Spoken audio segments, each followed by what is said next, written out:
Semoga Pak Prabowo dihakimi, betul. Semoga siapa-siapa punya bapak pun lihat perkara ini, mau tahu. Kamu punya negara, bagi tahu sama kamu punya kerajaan.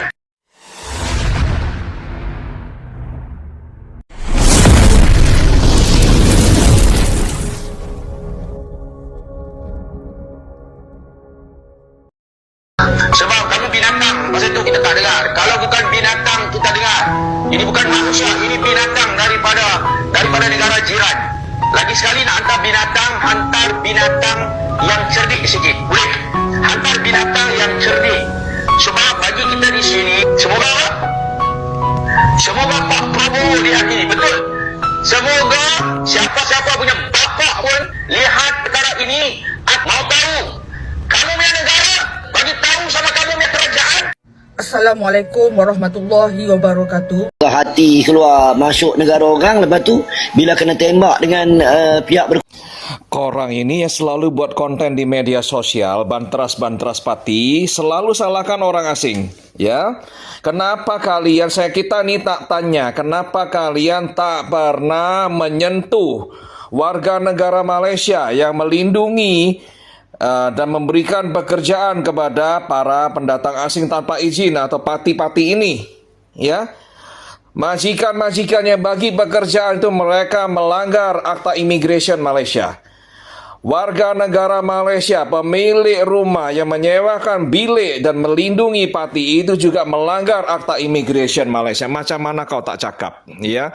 Macam mana kau dan geng kamu, orang-orang tim surplus Malaysia, tak pernah buat konten pasal warga negara Malaysia yang melanggar Akta Imigresen Malaysia dengan berkongsi haram dengan pati, ya? Selalu cakap pendatang haram.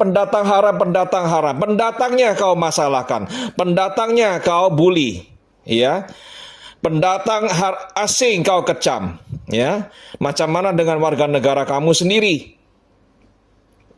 Macam mana dengan penjawat imigresen yang menerima rasuah, yang menerima suap di lapangan terbang kamu, di pelabuhan feri? Ya, macam mana dengan polis-polis kamu yang seringkali, ya, ini bukan rahasia umum, ya. Mereka senang mengugut orang-orang yang nampak seperti pati di jalanan, ya, periksa dokumen, ya. Orang-orang yang tak boleh tunjukkan dokumen atau lupa dokumennya ada di rumah, mereka mau ugut, ya. Inilah kondisi di negara kamu. Macam itulah negara kamu pati melambak karena terlalu teruk korupsi, ya. Dan korang ini anggota-anggota NGO atau organisasi kemasyarakatan, dalam bahasa kami ormas, kalian juga senang mengugut, ya, senang berlakon macam kau pahlawan, ya, buat konten-konten di TikTok dan di media sosial lainnya seolah-olah kalian memperjuangkan, membersihkan negara kamu dari pendatang asing tanpa izin, ya. Tapi di lain waktu, di lain kesempatan, diam-diam kau ugut mereka, nak cari duit pau, uang tepi, uang kopi, macam itu, ya. Korang sekarang sudah banyak beberapa member kamu yang berselisih paham dan mereka saling membongkar semua aib-aib kalian, ya. Pembagian uang ugutan tak adil, ya, sudah ada yang membongkar itu, membuka aib kalian semua. Macam itulah kalau kalian makan duit haram, bagi tak adil kepada semua member, ya. Ada member yang tak puas hati, mereka akan bongkar semua kemunafikan kalian, ya. Kita ini di Indonesia dan kita yang ada di seluruh negara-negara ASEAN, Thailand, Vietnam, Filipina dan lain-lain, bahkan di seluruh dunia yang boleh paham masalah ini. Tengok kalian ini ngakak tertawa, oke? Kita sudah muak, sudah penat dengan sinetron kalian, drama kalian. Kenapa kalian tak salahkan politisi kalian yang mengimport pekerja asing dengan bilangan tak kira-kira, ya? Negara kalian selalu komplain bukan macam negara kalian lagi. Malaysia bukan macam Malaysia lagi dengan begitu banyaknya warga asing yang masuk ke Malaysia sebagai pekerja asing. ya. Dan kamu patut tahu itu mereka datang dengan visa. Siapa yang kasih masuk mereka? Itu orang-orang politik kamu, ahli-ahli parlemen kamu, menteri-menteri kamu, perdana menteri kamu. Ya. Kenapa kamu tak marah kepada mereka? Kenapa kamu tak meminta pertanggungjawaban mereka? Ya. Orang Bangladesh kau marah, ya, kau bully, kau tindas. Orang Indonesia kau tindas, ya, kau bully. Kau hina, kau rendahkan. Orang Myanmar, orang mana-mana pun lah. Ya. Sekarang jadi pertanyaan, korang memerlukan pekerja asing atau tak perlu? Ya.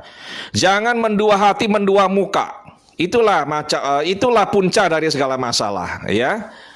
Kalau kalian merasa memerlukan sokongan pekerja asing, nak hormati warga asing ini. Ya.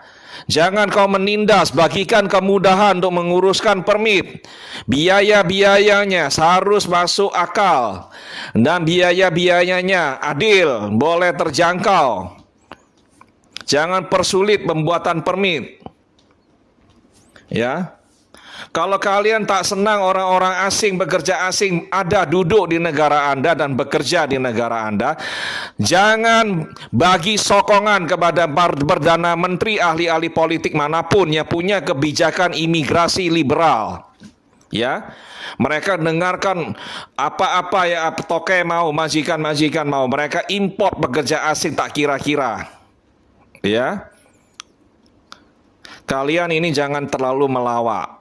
Ya, seluruh dunia tengok. Ya, ini akta immigration dari negara kamu, dari website immigration negara kamu. Ya, menyewakan bilik kepada parti itu melanggar hukum. Ini saya ambil dari akta immigration negara kamu, negara Malaysia, pasal 55 huruf B. Ya. Ya, mempekerjakan pekerja asing adalah pelanggaran hukum. Ya, ada sanksi denda, sanksi penjara. Ya, ini korang tak pernah cakap, tak mau cakap, tak berani sentuh warga negara sendiri yang melanggar hukum. Ya, menyewakan rumah kepada pendatang asing tanpa izin itu adalah pelanggaran hukum berdasarkan akta immigration negara kamu. Macam mana korang tak cakap? Macam mana Sofian tak cakap? Macam mana Edri tak cakap? Ya, kamu pun dalam konten CMK TV kamu tak cakap masalah ini. Ya, selalu orang asing yang dipersalahkan. Ya, konten-konten kreator Malaysia saya tak pernah tengok berani salahkan warga negara sendiri. Ya, meminta jabatan immigration untuk menangkap dan menghukum warga negara sendiri. Saya belum pernah dengar orang-orang Malaysia, konten-konten kreator Malaysia di media sosial yang menekankan, yang marah dan meminta kepada penguat kuasa untuk menghukum warga negara Malaysia yang mempekerjakan pekerja asing tanpa izin dan yang menyewakan bilik kepada pekerja asing tanpa izin. Ya. Ya, Anda jangan melawak di sini, oke? Terlalu munafik kalian ini. Ya. Pura-pura bantras pati. Di balik itu kalian mengugut. Ya, mengugut majikannya, mengugut patinya juga. Dan korang nak tengok baik-baik, ya, kapal-kapal Malaysia seringkali mencuri ikan di laut kami, mencerobol sempadan kami. Karena ingat ya, Indonesia punya undang-undang. Dan korang harus lihat ini, ya. Indonesia punya pasukan penjaga laut, Badan Keamanan Laut, ya, Bakamla. Kami juga punya senjata yang luar biasa dalam penegakan hukum dan undang-undang negara kami. Kami tak boleh semena-mena. Ya. Meskipun kami ada undang-undang, kami punya pasukan, dan warga negara kamu suka berbuat jenayah di negara kami, mencuri ikan, menyelundupkan benda-benda haram. Bukan berarti kami boleh menembak warga negara kamu dengan semena-mena. Ya, negara kami ini ada SOP, ada undang-undang, dan kami juga terikat oleh hukum-hukum internasional, dan kami hendak jaga marwah, nama baik negara kami. Bila kami berlaku semena-mena kepada warga negara kamu macam ini yang mencuri ikan di negara kami, ya, negara kami akan dikecam oleh seluruh dunia. Kamu harus paham masalah ini. Dan saya harap Anda paham ya, kasus ini akan disoroti oleh dunia internasional ya. Dan ini tak baik buat citra Malaysia di mata dunia. Oke? Jangan kau senang-senang sangat. Ya, berbuat semena-mena ada konsekuensi global. Ya, perusahaan-perusahaan asing akan berpikir-pikir berinvestasi di negara kamu. Tengok rekod kamu macam ini. Oke, semoga kalian paham, semoga kalian sadar diri. Oke, terima kasih. Yang merasa konten ini bermanfaat, bagikan, posting ulang, komentar, berikan like. Yang belum follow, silakan follow. Hai Publikers. Kasus penembakan pekerja migran Indonesia oleh polisi maritim negeri jiran tersebut masih ramai diperbincangkan. Masyarakat kedua belah pihak kekeh dengan argumentasinya sendiri-sendiri. Seperti kata-kata Ustadz Sopian dari Malaysia yang sangat kasar dan mengatakan binatang-binatang terhadap para korban penembakan tersebut yang notabene manusia. Bahkan Ustadz Sopian dari Malaysia ini menantang Pak Prabowo Presiden Indonesia. Terlalu melampau ini orang Malaysia yang satu ini.